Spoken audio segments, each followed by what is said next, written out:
Hi everyone, so today I am super happy to share with you the Spellbinders stitching die and embossing folder of the month for March of 2026. Oh my gosh, quarter of the year gone, almost.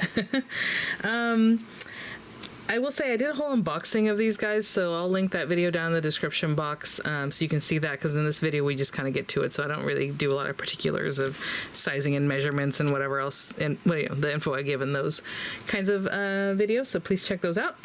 Also, Spellbinders did send these items free of charge from my review, and of course all opinions are my own. The links I'll have in the description box for the US and the UK will be affiliate links, which means I'll make a small commission if you purchase items through those links. So thank you for using those if you would like. Yeah, and I say that as far as the samples because, as you can see, this is a sample, right? So yours is going to be packaged up really nicely. It'll have some info or some inspo, whatever it is that item needs. I will say also, whenever something has quite a few steps to it, Spellbinders has been really great about including like an image in the product description. You know, when you see like the different images of like the cards made by it or those kinds of things, or projects made with those items, there'll be a little image of like a diagram of how to put together the item or something like that. Okay, so I don't know if this one has one, but I just wanted to mention that. And then you can just right click on that image, download it, save it, print it out, whatever it is that you need, so you have it for your records. And yeah, oh my gosh, I almost made it like 2 minutes without tripping over my self here, my words. The stitching die of the month is called Everyday MVP. I don't know, I kept wanting to say everyone's. Anyway, Everyday MVP, and then of course the embossing folder is called Solar Flare. But I think they go really well together because we can focus in the centerpiece here and then the hat, you know. It would be really cute. And I really want to make a pink hat, so I'm thinking about that. I think that's what I'll do. And I want it to pop, so probably a black background. Yeah, and there's a few pieces here. I'm probably not going to stitch today. This is a very easy running stitch. I don't know that anyone needs a tutorial on that. You're just going to go up and down, up and down, up and down. And I would leave it that way, leaving, you know, when you go up and then down, you're going to come up here. It's going to leave a gap, right, without a stitch, and then down and up and down and up. And it looks nice that way, but if you want to run back and, you know, do the other part of the running stitch that was missed the first time, right, the little gap that's there, and fill that in, you can definitely do that. I would probably do it with 2 or 3 strands of embroidery floss instead of the whole 6 strands, because these aren't huge holes, and if you go through however many times they come back through, it's gonna look really bulky and like not great. So I would only use like 2 or 3 strands of the, you know, the 6-strand thread. That's just a little tip there. But and then I'm debating if I want to use like a white liner pen or any other color just to kind of look like it's stitched. You can definitely do that, or just leave it the way it is. So I will think about that, but let me do the card base and then we'll get to the actual you know, putting together the hat. I'll be right back. So I have an A2 size card base here that's 8.5 by 5.5 scored at 4 1/4, just for your standard card. And then the black paper I was speaking of earlier, I'm just going to cut that to 5 3/8. There. By 4 1/8, that's the kind of matte layer I like, but you know, whatever matte layer you like, or the complete topper, 5.5 by 4 1/4. Do that. Okay. And I'm just going to run this through. So I was going to put the solar flare part right in the center, but maybe, you know, if we have this here and then the hat's going to go like here, maybe, you know, you put it wherever you think. I'm putting it upside down because when you actually run it through, it's gonna be reversed. Yeah, I can put it a little higher up. I think that'll be fun. So that the hat is kind of in this area, and then maybe that one of the sentiments down here. I don't know. Let's see. It doesn't have to be perfect. What I'm looking at is basically, whereas I see a little bit extra here, a little bit about the same on this side, and that'll kind of help us know that it's pretty center there. Maybe a little push more this way. Sure. Okay, I'm gonna run this through. This is just your standard embossing folder, so whatever your machine needs for a standard embossing folder, do that sandwich. For the universal plate system, I believe it's A, B, and 1 cutting plate. If that's wrong, I'll come back and correct that. I'll be right back. Okay, yeah, A, B, and 1 cutting plate. There you go. Looks really cool, and that's the emboss side. That's the deboss side. If you want to use that side, that looks cool too. I'm going to go ahead and just glue this onto my card base. Okay, so we have that ready. Looks really cool. And so with this, I'm wondering, I was going to make like a pink hat, but now I'm thinking maybe I run this through some white paper. So you have the background piece, and obviously you can make a hat without the stitchy lines, you know, they just won't have as much detail. But I have this all crazy now. Sorry. And then I was thinking about that background piece.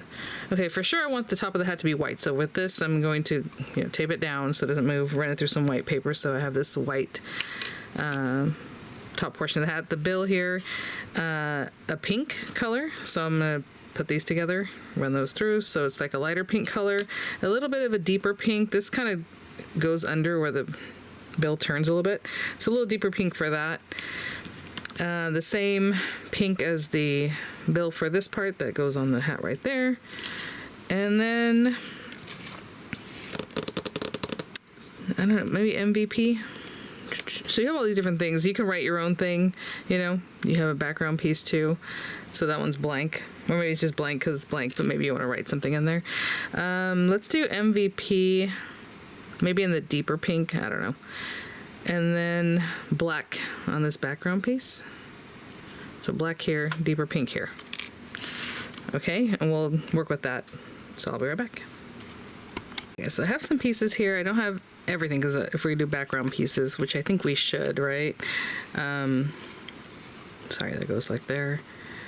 You can follow that rim.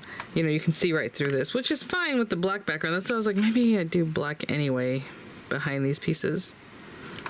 So what I was going to do is show you like the lines. If I end up doing lines on these guys, let me put them down because I know it's going to go through each little bit here. So it looks like it's stitched even though we didn't do any stitching. So basically, I'm just going, I know this is so messy because I use it for stenciling and things. I'm just going to follow the curve of whatever we're doing here. So I don't know if I should start back here, but maybe I should. So I'm just going to keep going following this line. And I'm doing it slowly because it does go up and down into the little hole. And I want it to kind of look like it was stitched. And that's it. It's just a little thin line. These micron pens come in different sizes. Like the first one I grabbed, I was like, oh, that's too fine. Like it's so small. So I use this one. It's a little bit larger. Hope you can see that in the nib. So I'm using the 05, if that helps. So anyway, I'll follow this one. And I'm doing black lines because I figured that would look nice. The background piece. So again, just if you want to do a little darker, you can go over it a couple times. All right. This one's a little brighter pink. It's harder to see those lines. And I'm just going over the same thing.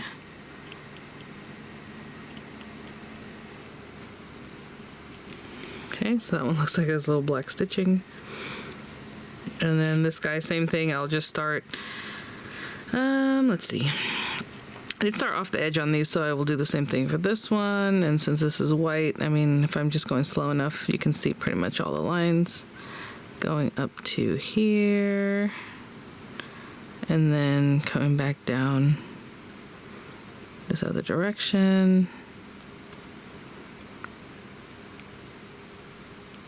Okay, so I'll just follow them all just like that.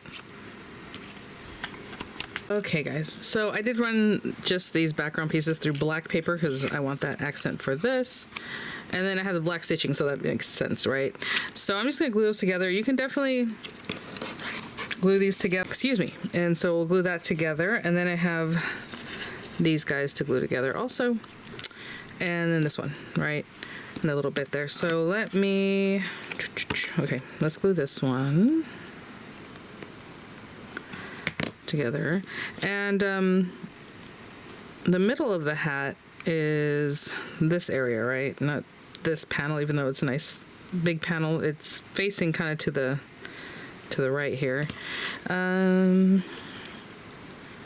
Just mention that because I did see some samples which are super cute. I mean, you can put anything on the hat, little flowers, like whatever it is, but just know that the hat is kind of facing that direction. So this is really the front of the hat. Oh, I better not get glue where I don't want it, and then I think it's archival ink. It shouldn't reactivate with wetness. So Okay, I'm just gonna put some glue on this one and just stick it right down on top of that. Okay, so I have that, and then the little, I wasn't actually done holding this one down. I don't know. I pressed record and I was like, okay, I guess I'll go for it. Put that little bit on top. And then we have something that's going to cover the little eyelet holes there. Ooh. Did I not bring that die? Oh, there it is. I was like, I know there's a die for it. I hope I didn't lose it. It was on my magnetic mat still. So this guy, I'm gonna run this through black paper to bring black stitching to the little rivets here. And then this guy and this guy glue together right here. And then this piece goes behind there. So let me just do that real quick. There's like a little piece there. You can see that that goes right in here. So that's like where the bill turns a little bit. Now it looks funny right now, right? But it'll all work out. And then we have this. Look how cute that is, right? As soon as you put that together, you're like, oh, okay. Then the bill turn, it all just makes sense. How cute. Oh my gosh. That's adorable. You know what? It's a little bit wide, right? I'm sure it'll fit. But if I was gonna make it a landscape card, I would have thought about that and put this somewhere else over here further this way, you know? I mean, it looks fine right there too, actually, to be honest, but that's okay.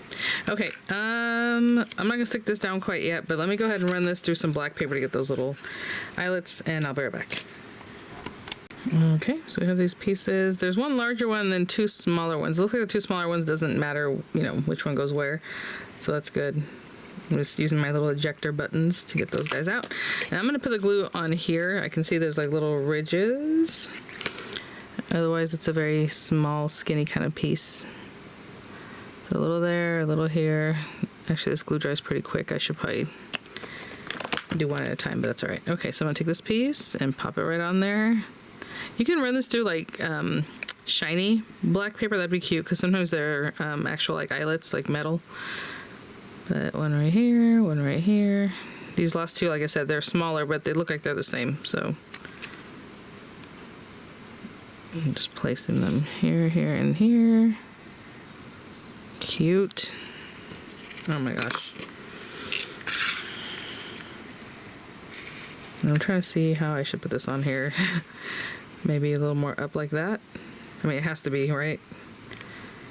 So you really tilt it up for it to fit on this A2.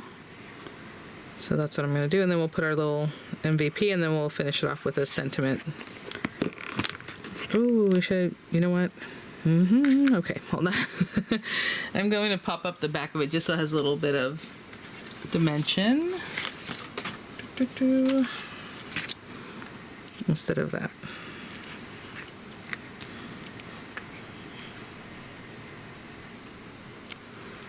I think that's good.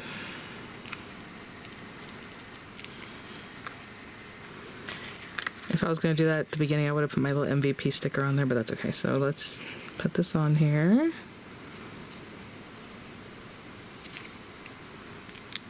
Just like that. There we go. So this top part's up, and I'm going to hold this bottom part down. And then I have my MVP. I'll give you a size on the hat just so you have that also. And I'm just looking at where it points up and points down right here, and I'm putting that right on the edge, or like this line, you know, where it separates. I think that looks good as far as the angle, right? That's kind of what they're going for. And let me tell you how big this hat is. From here to here, it's just over 4 1/4. It's like 4 3/8, and deep it's about 3 inches. Cute. Okay, and then I'm gonna have a little something here. So, let's see. Birthday MVP, which erases MVP there. Lucky, you're ours. A true original. Oh, MVP, lucky, you're ours. See. Let's do a true original. And I'll run this through the darker pink paper, and then if it needs a black background or white or something, I'll run this through just a plain color, okay? So I'll be right back. Okay, so I saw that and I thought, well, black looks nice, but then I think it really pops with the white background too. So I'm going to glue those together and then just glue it down. And that is my card for today, guys. Yeah, so hopefully, you know, if you are an all clubs crate person and you don't really do a lot of stitching, you know, this will give you an idea of using it. It's really cute, and not having to stitch it if you don't want. So sometimes when you run a die like this one through, it stretches in a different way than the first time you ran it. Like if you can see, there's white around the edges. But, you know, it's not bad. So I'm going to leave it. I could trim that off if I wanted to. Okay, I'm going to hold that for a couple seconds. But there you go, guys. So thanks for watching. I will have images coming up. I'll have links in the description box again for the US and the UK. And there it is. All right, guys, I'll see you at the next one. Bye now.